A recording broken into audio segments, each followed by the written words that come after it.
house was never supposed to change.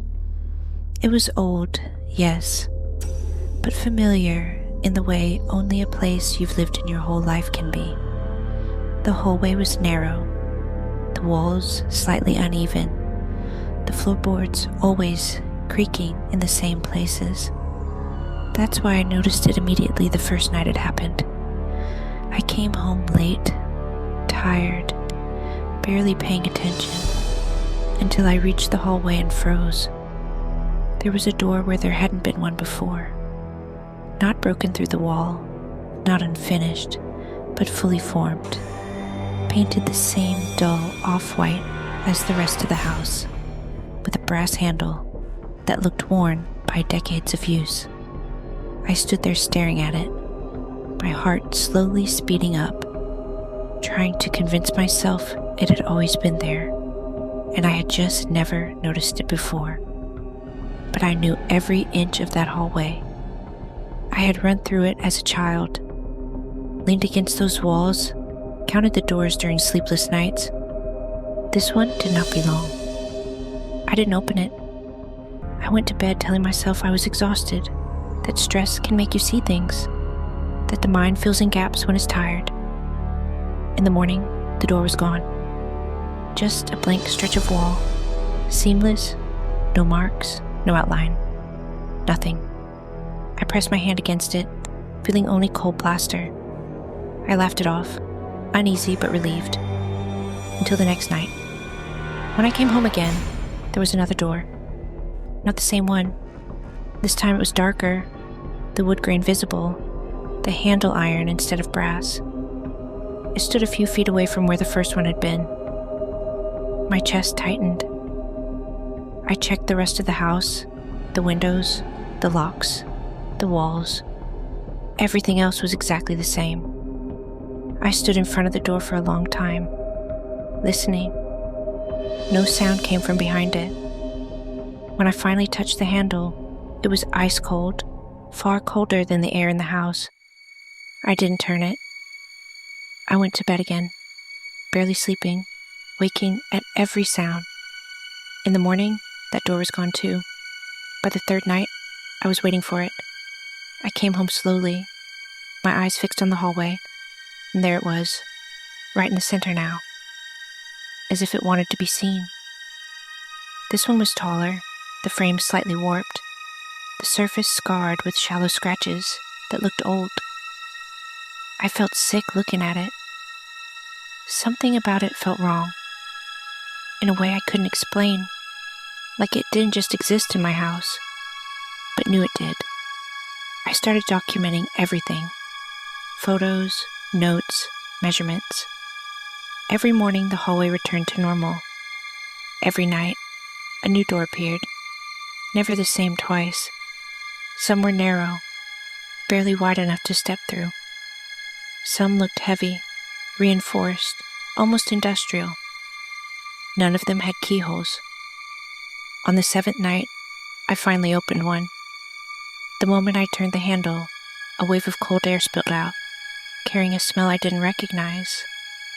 Something stale and damp, like a room sealed for years.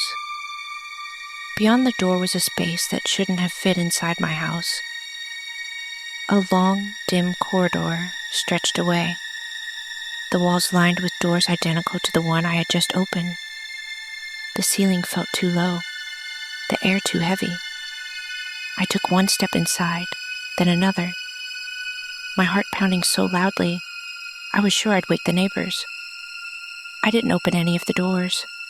I didn't need to. I could feel something behind them. Not movement, not sound, just presence, like being watched from all directions at once. When I backed out and shut the door, my hands were shaking uncontrollably. I slept with the lights on that night. The next morning, the door was gone again. I told myself I would leave, stay with a friend, rent a hotel, anything. But every evening, something pulled me back. Curiosity, fear, or something worse. The doors kept appearing, and I started noticing patterns. They always appeared after midnight. They always faced inward, never toward the outside walls. And once, when I pressed my ear against one, I heard something that still makes my stomach turn. Breathing, slow, patient, on the other side of the door, as if whatever was there knew exactly when I would be listening. I stepped back, my heart racing, and that was when I noticed the faint markings scratched into the wood near the handle. They weren't random. They were tallies, notched lines, grouped in sets of 4, with a 5th crossing them. I counted without meaning to. The number matched the nights the doors had appeared.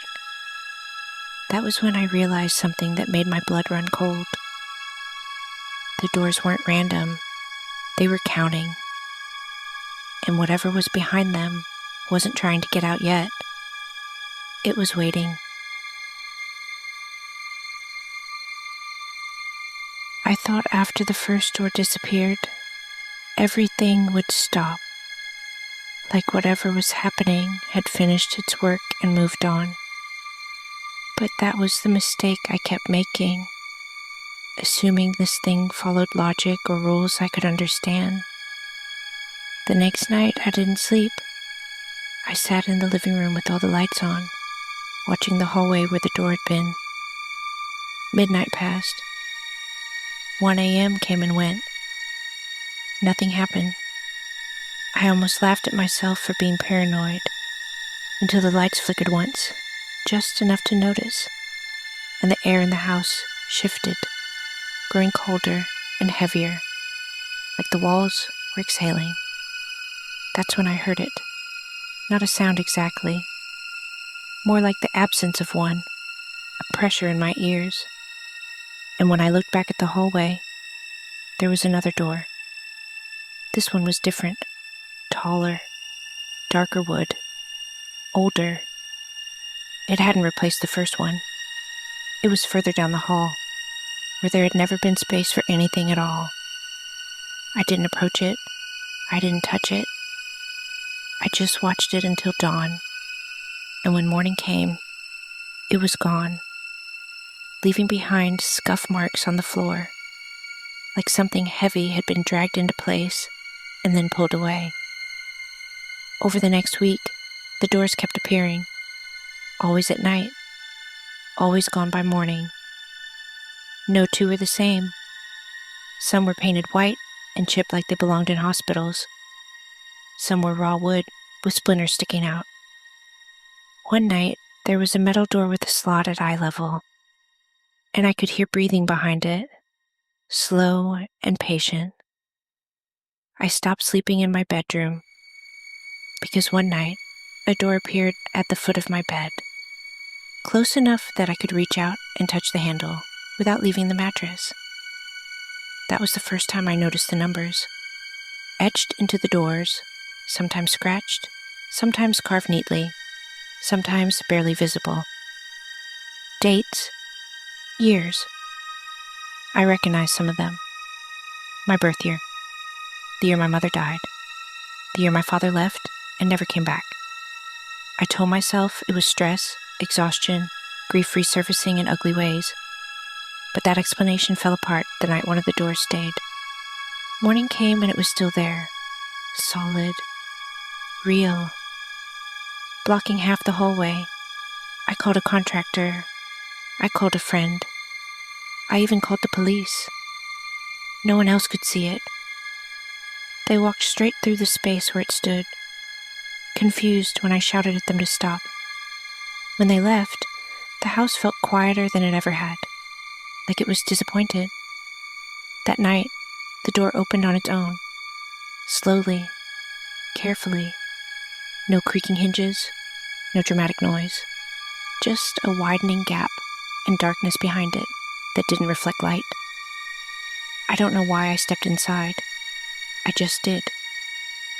On the other side was another hallway, longer than my house should allow, lined with doors on both sides, stretching so far I couldn't see the end. Every door had a date. Some were scratched out. Some were circled. Some had names beneath them, my name appeared more than once. I walked until my legs burned and my chest felt tight, and I realized the dates weren't random. They were nights, specific nights. Nights I remembered waking up suddenly for no reason. Nights I remembered feeling watched. Nights I couldn't remember at all. I stopped in front of a door marked with tomorrow's date. It was already unlocked. I didn't open it. I ran back the way I came, but the hallway was shorter now, compressing, doors crowding closer together, like ribs closing around a lung. I burst back into my house and slammed the door behind me, and for the first time, it didn't disappear. It stayed open just a crack, enough for something to watch me from the other side. I don't sleep in that house anymore. I don't live there officially, but every night, no matter where I am, I dream of doors appearing in places they don't belong. Hotel rooms, friends' apartments, even my car. And every morning I wake up knowing one thing for certain. Somewhere, one of those doors has my name on it, and one night, it won't disappear.